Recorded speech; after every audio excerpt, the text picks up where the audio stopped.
একাদশ শ্রেণীর সমস্ত ছাত্রছাত্রীকে হার্দিক শুভকামনা জানিয়ে আজকের ভিডিও শুরু করছি। আজকে ক্লাস 11-এর ফার্স্ট সেমিস্টারের মডেল কোশ্চেন পেপার 7 দেবো আমি জিওগ্রাফি সাবজেক্টের জন্য রায়মার্টিন প্রশ্নবিচিত্রা থেকে। আশা করি তোমরা উপকৃত হবে। আর তোমরা যদি একটু হলেও উপকৃত হও তাহলে আমার চ্যানেলটিকে অবশ্যই সাবস্ক্রাইব করবে আর ভিডিওগুলোকে একটু বেশি বেশি শেয়ার করবে, লাইক ও কমেন্ট অবশ্যই করবে। এই অনুরোধ তোমাদের কাছে আমি রাখছি। চলো পড়াশোনা শুরু করা যাক। দেখো, প্রথম প্রশ্ন আছে, একটা বিবৃতি আছে এবং তার কারণ আছে। এর মধ্যে দেখো, প্রাকৃতিক ভূগোলকে নিয়মাবদ্ধ বিজ্ঞান বলা হয়, এটাও যেমন সঠিক। আবার কারণটা আছে, দেখো, প্রাকৃতিক ভূগোল মহাজাগতিক বিষয় নিয়েও আলোচনা করে, এটাও সঠিক। কিন্তু কারণটা হচ্ছে বিবৃতির সঠিক কিন্তু ব্যাখ্যা নয়। ঠিক আছে, তার মানে বি এর অপশানটা ঠিক হবে। তারপরে দেখো 2 নম্বর প্রশ্ন আছে, প্রদত্ত কোনটি প্রাকৃতিক ভূগোলের শাখা নয়? উত্তর হবে নৃতত্ত্ববিদ্যা, যেটাকে ইংরেজিতে বলে অ্যানথ্রোপোলজি। এটা কিন্তু প্রাকৃতিক ভূগোলের শাখা নয়। 3 নম্বর প্রশ্ন, কান্টের মতবাদটি ড্যাশ সালে প্রকাশিত হয়? উত্তর হবে 1755 সালে, ডি এর অপশানটা। 4 নম্বর প্রশ্ন দেখো, এই তরঙ্গ পৃথিবীর কোন অংশ দিয়ে চলাচল করতে পারে না? উত্তর হবে কেন্দ্রমণ্ডলে। তারপরে দেখো 5 নম্বর প্রশ্ন আছে, ভূত্বকের শিয়াল ও সীমাস্তরের মাঝে যে বিযুক্তি রেখা অবস্থিত সেটি হলো কি? উত্তর হবে কনরাড বিযুক্তি রেখা, এ এর অপশানটা। 6 নম্বর প্রশ্ন, প্রদত্ত কোনটি উলম্বভাবে কার্যকরী ভূগাঠনিক আলোড়নের সঙ্গে যুক্ত? উত্তর হবে মহীবাহক। 7 নম্বর প্রশ্ন, জাপানের ফুজিয়ামা কোন প্রকার আগ্নেয়গিরির উদাহরণ? উত্তর হবে সুপ্ত। 8 নম্বর প্রশ্ন, ভূমিকম্প তরঙ্গের তীব্রতা নির্ণয়কারী যন্ত্রটি হলো কি? উত্তর হবে সিসমোগ্রাফ। 9 নম্বর প্রশ্ন দেখো, 2004 সালের বিধ্বংসী সুনামির কেন্দ্র কোন মহাসাগরের তলদেশে ছিল? উত্তর হবে ভারত মহাসাগর, এর অপশানটা।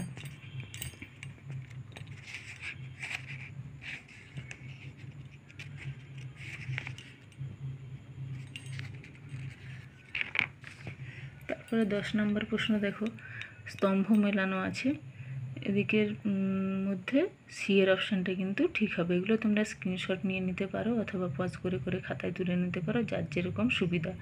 দেখো, সি এর অপশানে আছে, একের সাথে সিটা মিলবে, মানে জিন্স ও জেফ্রিস, ওটা হচ্ছে জোয়ারি তত্ত্ব। 2-এর সাথে ডি এরটা মিলবে, মানে লিটনট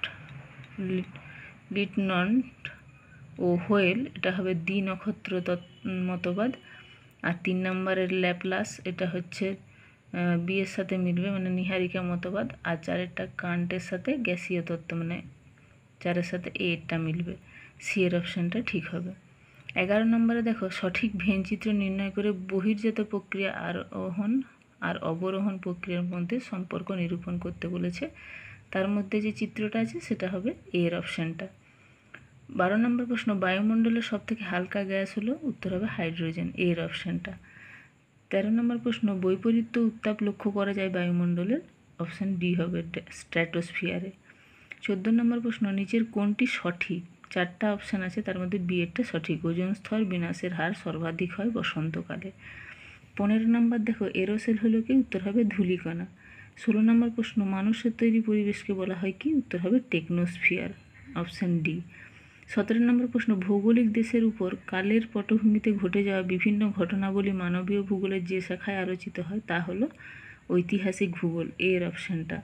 18 নম্বর প্রশ্ন, ডাক যোগাযোগ যে স্তরের অর্থনৈতিক কাজ তা হলো তৃতীয়। 19 নম্বর প্রশ্ন, পারিশ্রমিক সর্বোচ্চ এবং সর্বনিম্ন দৈহিক সমনির্ভর অর্থনৈতিক ক্রিয়াকলাপ হলো 5ম স্তরের ক্রিয়াকলাপ, অপশান ডি। 20 নম্বর প্রশ্ন, কোনো একটি উৎপাদিত ফসলের সবটাই যখন ভোগ করা হয় তখন তাকে বলা হয় জীবিকা সত্তাভিত্তিক কৃষি, এর অপশানটা। 21 নম্বর প্রশ্ন, মার্কেট গার্ডেনিং সবচেয়ে বেশি প্রচলিত? উত্তর হবে ব্রিটেনে। 22 নম্বর প্রশ্ন, বিশ্বের শ্রেষ্ঠ কফি উৎপাদক দেশ হলো? উত্তর হবে ব্রাজিল। তারপরে দেখো 23 নম্বর প্রশ্নে বিবৃতি আছে আর কারণ আছে, তার মধ্যে বিবৃতি কারণ দুটোই সঠিক, আর কারণটা হচ্ছে বিবৃতির সঠিক ব্যাখ্যা, এর অপশানটা ঠিক হবে। ঠিক আছে, তোমরা স্ক্রিনশট নিয়ে নাও, বাস পজ করে করে খাতায় তুলে নাও। তারপরে দেখো 24 নম্বর প্রশ্ন, আখ উৎপাদনে বিশ্বে প্রথম স্থান অধিকার করে? উত্তর হবে ব্রাজিল। 25 নম্বর প্রশ্ন, আর্টিজিও কূপের ব্যবহার করে দোহ কৃষির বিকাশ ঘটানো হয়েছে কোথায়? উত্তর হবে অস্ট্রেলিয়ায়।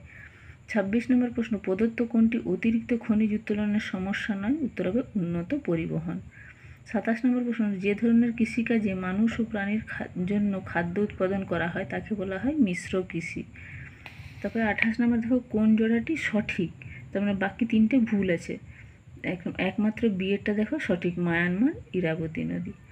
29 নম্বর প্রশ্ন, উচ্চগঙ্গা সমভূমির নবীন পলি দ্বারা গঠিত অংশকে কি বলা হয়, উত্তর হবে খাদার। 30 নম্বর প্রশ্ন, মালাবার উপকূলীয় সমভূমি ড্যাশ রাজ্যে অবস্থিত, উত্তর হবে কেরালা। তারপরে দেখো, মহানদী বৈতরণী ও ব্রাহ্মণী নদীর বদ্বীপ থেকে কন্যাকুমারিকা পর্যন্ত বিস্তৃত পূর্ব উপকূলীয় সমভূমি ক্রম অনুযায়ী সাজালে যে বিকল্পটি পাওয়া যাবে সেটা হবে 3, 1, 2, মানে সি এর অপশানটা। উৎকল উপকূল, তারপরে হচ্ছে অন্ধ্র উপকূল, তারপরে করমণ্ডল উপকূল। ঠিক আছে। 32 নম্বর প্রশ্ন, ভারতের দেরাদুন উপত্যকায় যে ধরনের জলনির্গম প্রণালী দেখা যায় তা হলো কেন্দ্রমুখী, অপশান ডি। 33 নম্বর প্রশ্ন দেখো, এটাই আছে, তুমি ছত্তিশগড়ে ঘুরতে গেছো, সেখানে ইন্দ্রাবতী নদীতে অবস্থিত একটি জলপ্রপাত দেখতে পেলে, জানতে পারলে এই জলপ্রপাতটি ভারতের নায়াগ্রা নামে পরিচিত, জলপ্রপাতটি হলো কোনটি, উত্তর হবে চিত্রকূট। 34 নম্বর প্রশ্ন, ভারতের একটি পশ্চিম বাহিনী নদী হলো কি, উত্তর হবে নর্মদা। 35 নম্বর প্রশ্ন, কাবেরী নদী কোন কোন রাজ্যের মধ্য দিয়ে প্রবাহিত হয়েছে, উত্তর হবে কর্ণাটক ও তামিলনাড়ু। এই ছিল আজকের মডেল কোশ্চেন পেপার 7-এর প্রশ্ন উত্তর পর্ব। আশা করি তোমাদের উপকারে আসবে। সবাইকে আরেকবার শুভেচ্ছা জানিয়ে আজকের ভিডিও শেষ করছি। আশা করি তোমরা খুব উপকার পাবে। আর আমার চ্যানেলটিকে সাবস্ক্রাইব করার, ভিডিওগুলোকে বেশি বেশি শেয়ার করার অনুরোধ জানাচ্ছি। সবাই খুব ভালো থেকো।